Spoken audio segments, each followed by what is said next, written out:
Yes, ma'am. That's what I'm going to do. All right. So, sure. All right. So we're going to be getting started here in just a second. Just by way of announcements, I do have a couple of books here.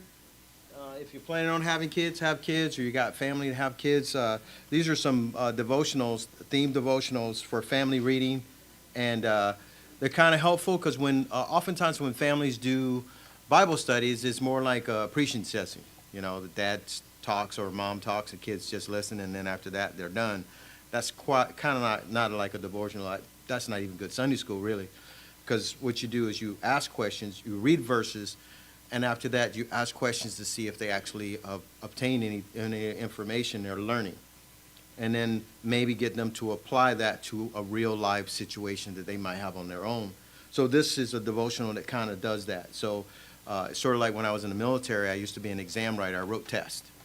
For people to advance, they had to pass a test. And some of my test questions often were troubleshooting questions on electrical circuits, hydraulics, welding, any kind of air conditioning system where I would put in a problem and then they would have to analyze and understand the system before they can make the answer to the question. And so it's the same thing for children when it comes to education. Education ought to be practical, something they can learn from, both your experience and their own, something they can reflect on and see, okay, how did I apply that? Was I successful in applying what I learned? Things like that, because that's how I know, at least for instance, in life, I learned more from my failures than I from my successes. And I even used to learn from other people's toys, like my cousin. I used to take his toys apart to figure out how they worked.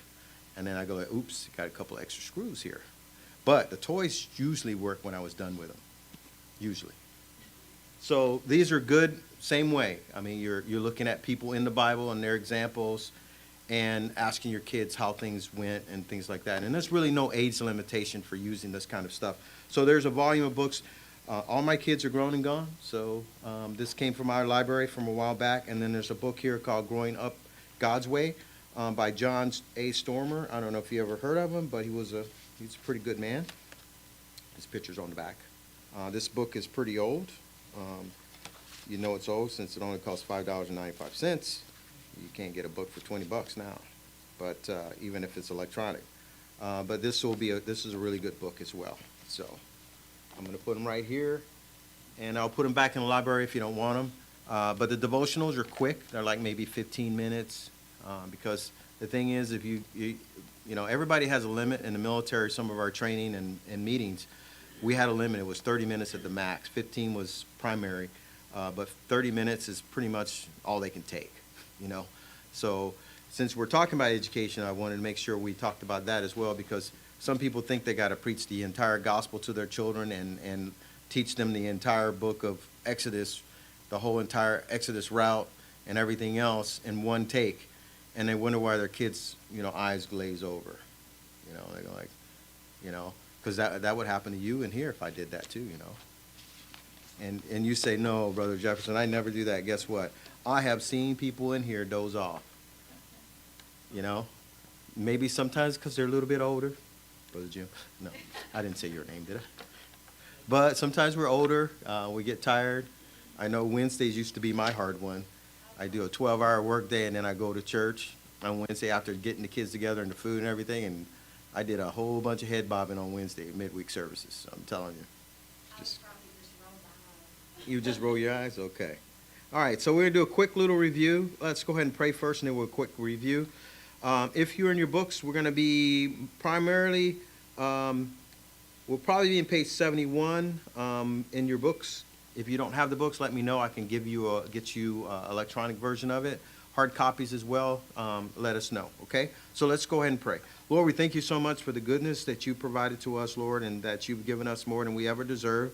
You even give us what we want sometimes, Lord, and we're so grateful to who you are and your hand of protection and the word of God you've given us, a good church to be a part of, Lord, and the gospel that we heard, that to know you as our personal Lord and Savior, and understand that our sin was in between us and you eradicated it, Lord. You died on the cross for it. You bled your blood for us, your precious blood, and help us to not forget the gospel, the good news.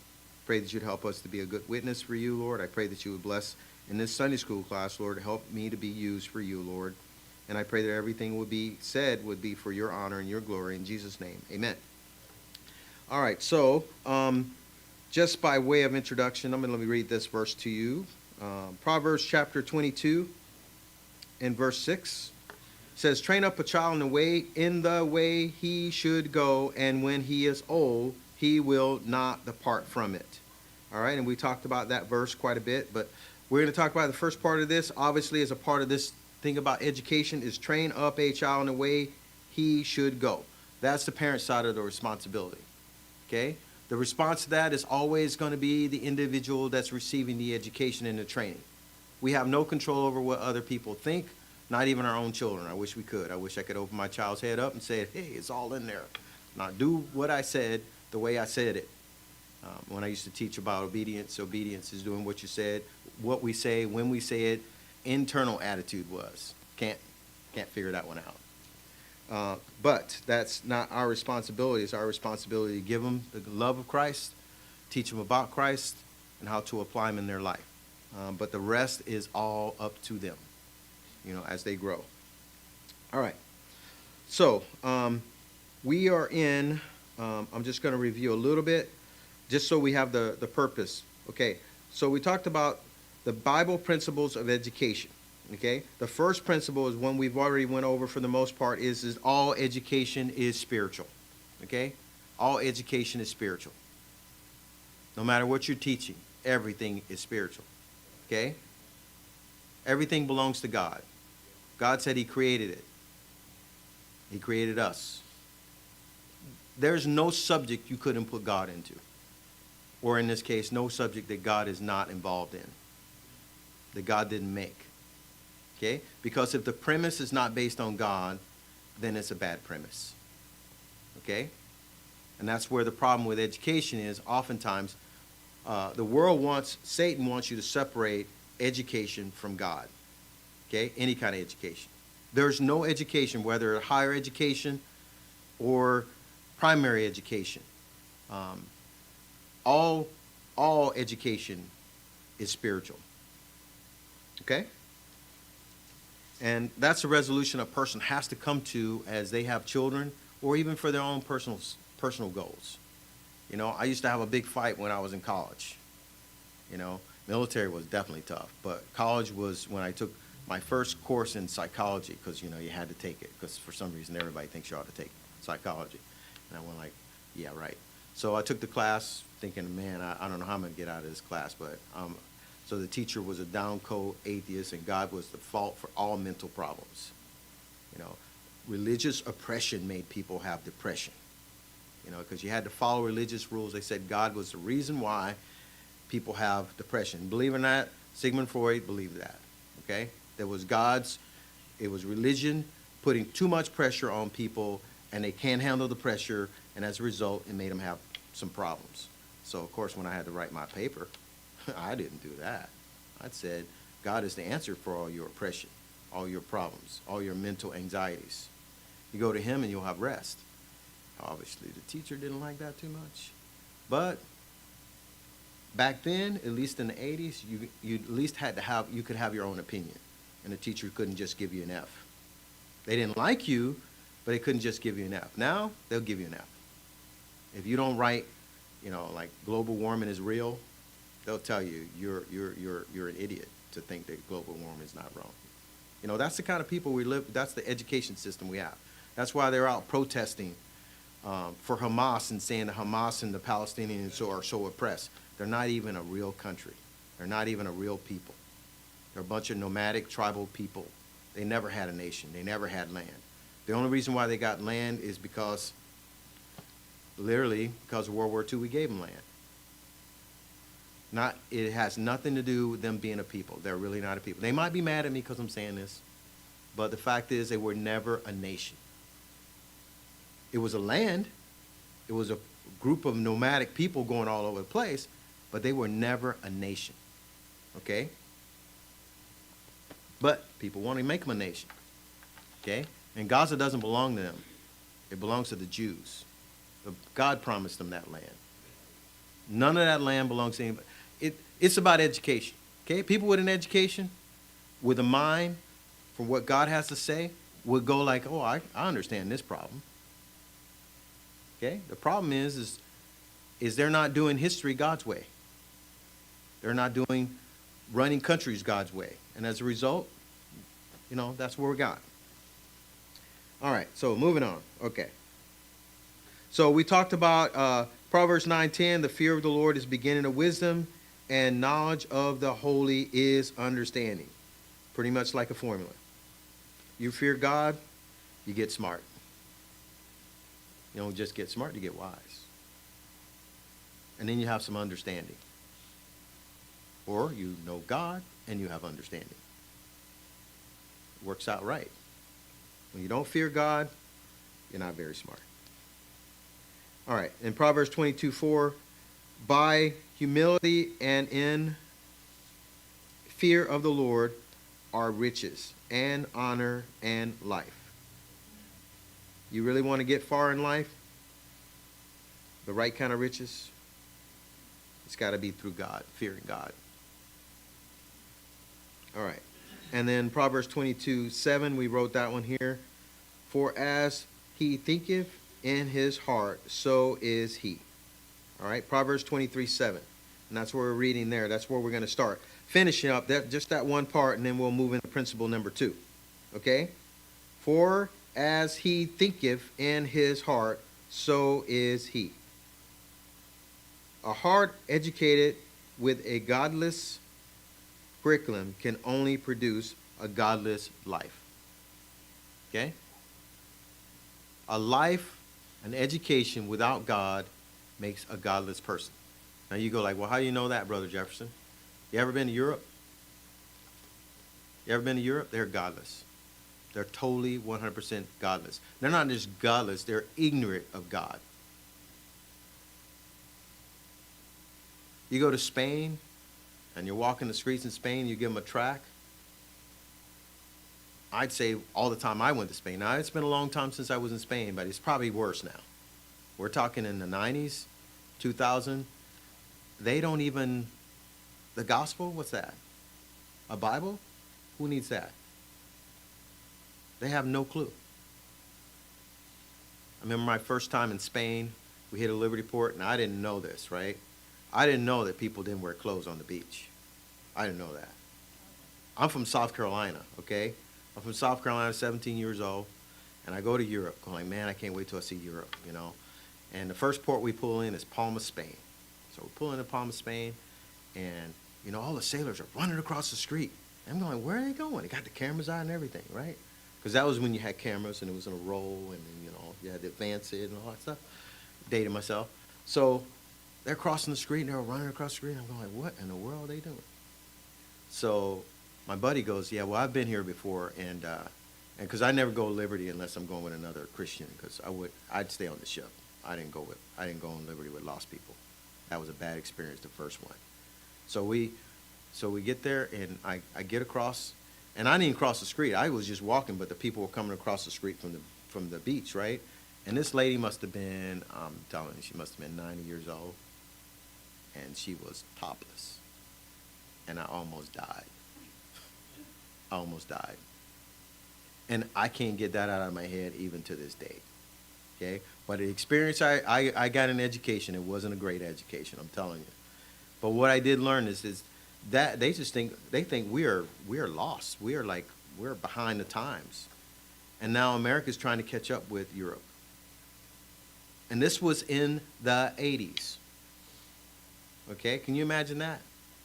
How debased that is already? I mean, you got a little old lady, 9 years old. Well, at least she looked like she was 90.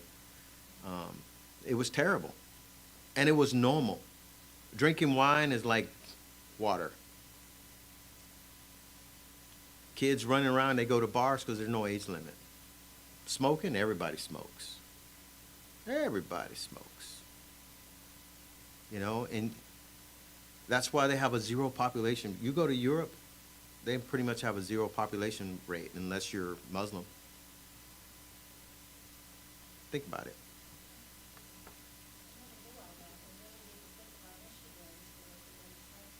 Oh yeah. I mean, I visited missionaries, and I'm telling you, it's not easy.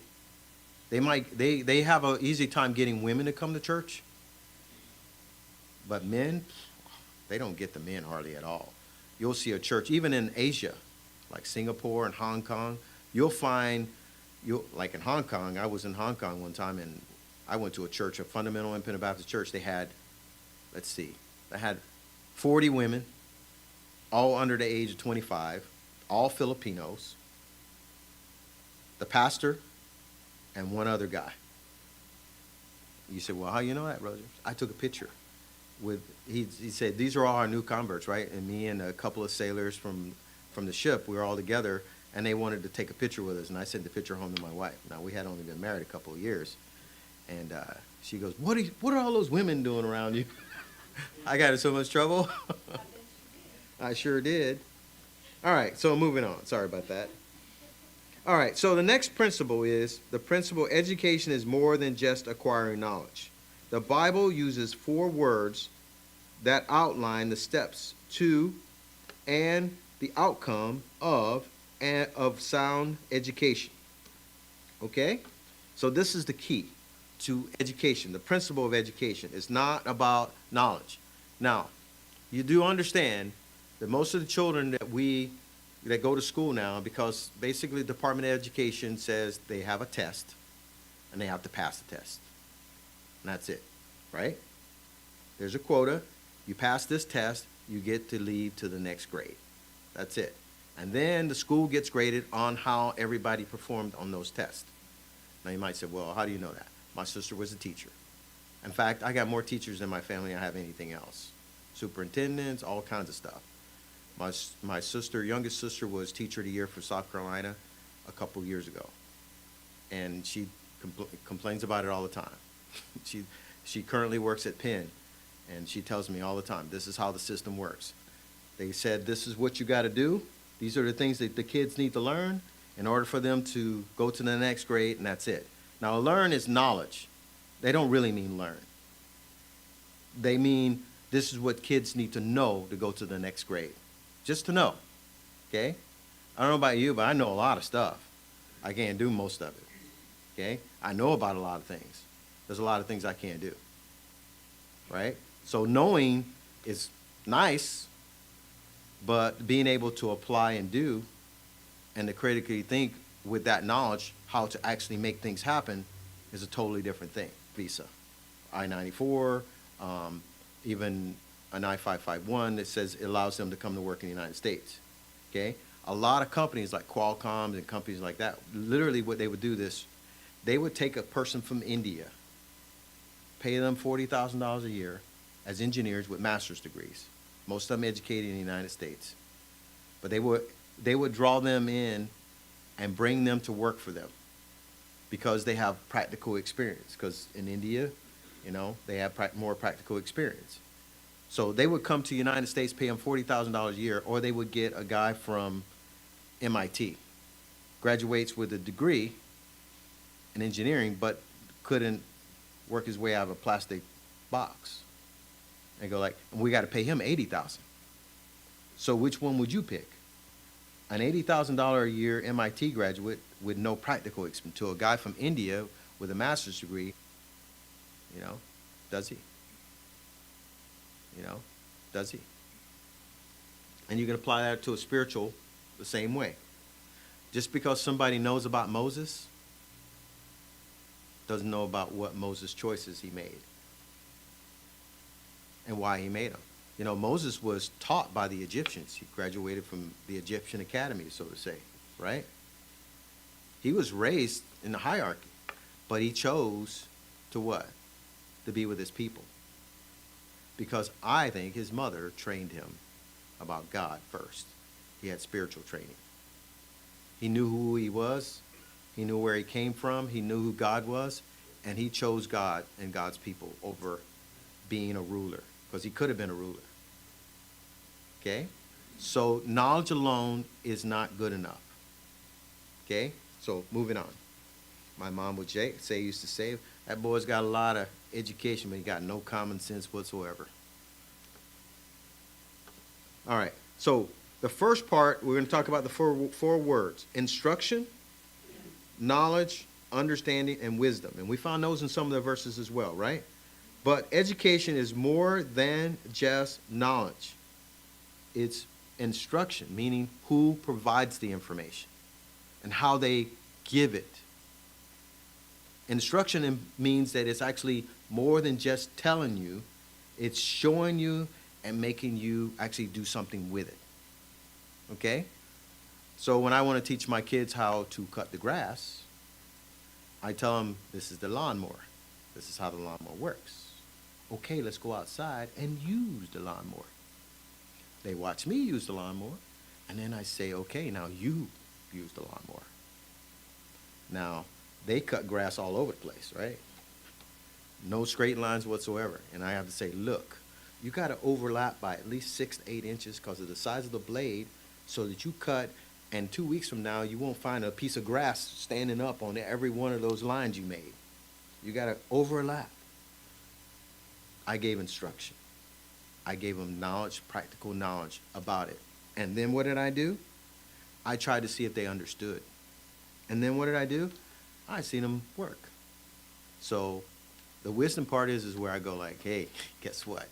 You cut the grass last week. I see a bunch of stuff out there hanging out. Grass just all over the place. Go back out there and do it again. Right? And then that gives them a little bit of wisdom because I don't know about you, when I was a kid, my mom made me do things 5 times over and over again because I didn't do it right. I got out there the 5th time. I said, you know what? I don't really want to go back out there and do this again. I'm going to apply some wisdom and I'm going to do it right the first time. Okay? So, I say this because oftentimes we just want them to do things, right? You tell your kid, just do this. That kid might not even know how to do it. I showed him how to do it once. Well, I don't know. I showed my kid how to clean the shower. It must have been 50 times. And I don't even know if he knows how to do it now. I'm just saying. The Navy showed me how to do the showers and clean. They showed me one time. And then they said, you go back in that ain't clean enough. It didn't pass the field day inspection. So guess what? You don't get liberty today. They didn't let me go home. It was just my rack on the ship anyway. So like I wasn't going anywhere. But they just say basically on Friday, they wait till the last minute on Friday. We get off, we get secured at 1600 on Friday, right? That's 4 o'clock for you civilians. They have the inspection at 1500, 3 o'clock. They inspect for an hour, and if you don't finish, and it don't look good enough, they make you come back after 1600 and clean some more. I got a great understanding. If I want liberty, that means that's freedom. If I want liberty, I gotta make sure that I can get liberty. And I don't get liberty unless I get the job done right the first time. Now, we can apply that in the way we teach our children too, and that doesn't require discipline. Most kids don't want to do things twice or 3 times or at all in some cases. So, it's good understanding. All right. So let's go to Proverbs 1:8. A little fast and we'll move on. It says in Proverbs 1:8, my son, hear the instruction of thy father and forsake not the law of thy mother. I always like that verse because it says the law of thy mother. I'm like, that's true because my mom had a lot of laws. And you broke those laws and, yeah. Instruction of the father. So father gives instruction, mother has the laws. Dad's out working or whatever, mom can still see everything. I don't know what it is, but mom's got this special vision. They even got attitude checkers. Dad just say, just do what I say. Just do what I say. Or else I'm going to spank you. And that's it. Kids, mom says, son, you didn't do that. They watching. Dads, we don't see as good. Maybe that's just me. No? Okay, then. I ain't going to go any farther than that, Brother Jim. So, if we refer to these verses, the Bible tells you that dad does the instruction, but mom does instructions too, you know. I learned more from my mom, obviously, because I was in a single parent home. So it's tough when a mom has to do all of this by herself. Okay? We already had the subject of divorce. We already taught about divorce. But this is, it tells you even God's got it all planned out. Instructions, rules, family, dad, mom. It ought to be reinforced and helps the child to understand and learn. So the four principles, four parts of the principle of education is not just acquiring knowledge, instruction, knowledge, understanding. And understanding is a big word. This is the application of knowledge, of acquired knowledge. That's probably one of the biggest things because it makes people a critical thinker. Having information alone doesn't do anything. I know my Volkswagen Bugs won't start right now. Okay? I understand that my starter went bad. Okay? I have experience in changing starters, but I don't want to. But I understand if I don't change the starter, somebody's going to have to change the starter. And I have wisdom enough to know that I don't want to pay somebody $150 an hour to take the starter out and put it in. Because that's how much it costs for maintenance now. You go to the dealer, you're going to pay more money for the repair, the maintenance man to turn his wrench, than it will for you to actually replace the part. I bought the starter for $49. I'd pay at least $150 for somebody to put it in. Right? So guess what I'm doing? I'm going to apply wisdom. I'm changing my own starter. Eventually, when it stops raining and the ground's not so wet. Because I got to climb under that bug and do it. That was also wisdom, because guess what? I don't want to do it but I got to do it soon because I've been in Texas long enough to know if I wait till I don't know, May, June, it'll be 100 degrees. And I'm going to pay somebody to change my starter because I don't want to be under my car when it's 120 degrees around here. I'm just saying. All right. So moving on. So education of children. So we're going to be dividing this up in the lesson, okay? Education of children, and then we're going to move on to other forms of education. But the first part we're going to be talking about currently is going to be education of children. So I decided in praying about this, since most of us are going to be here, I would like it if we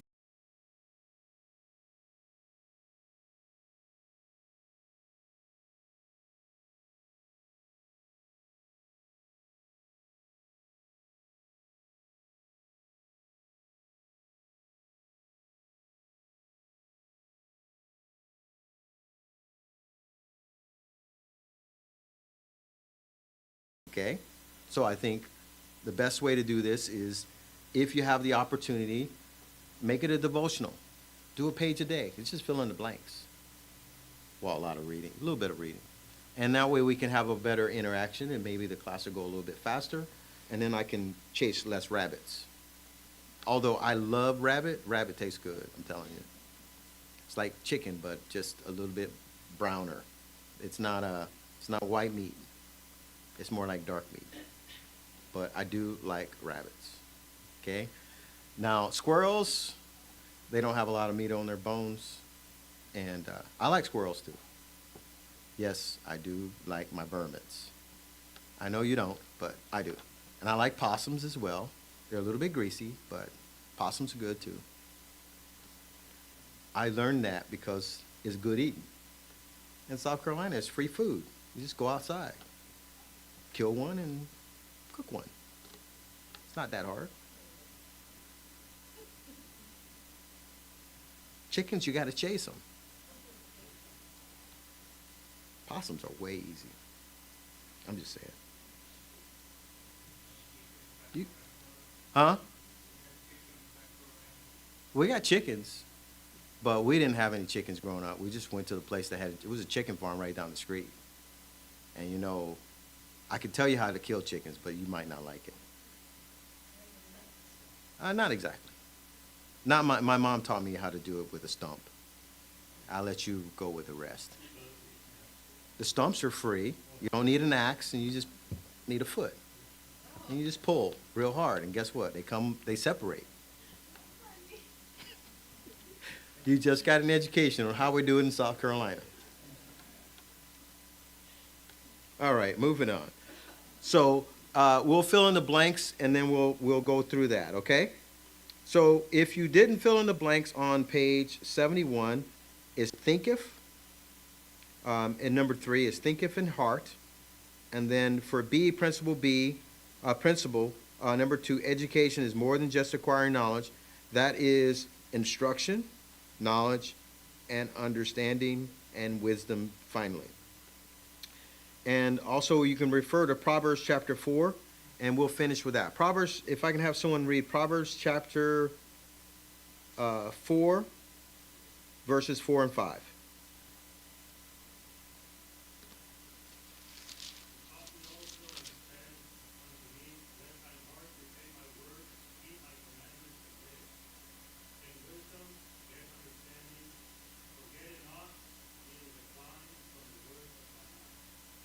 Okay.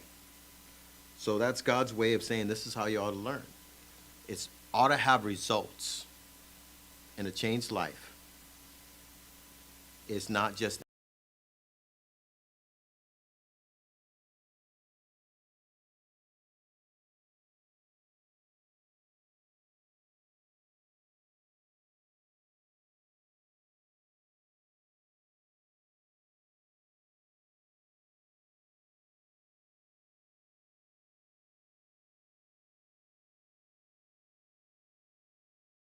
I really don't know what they're learning.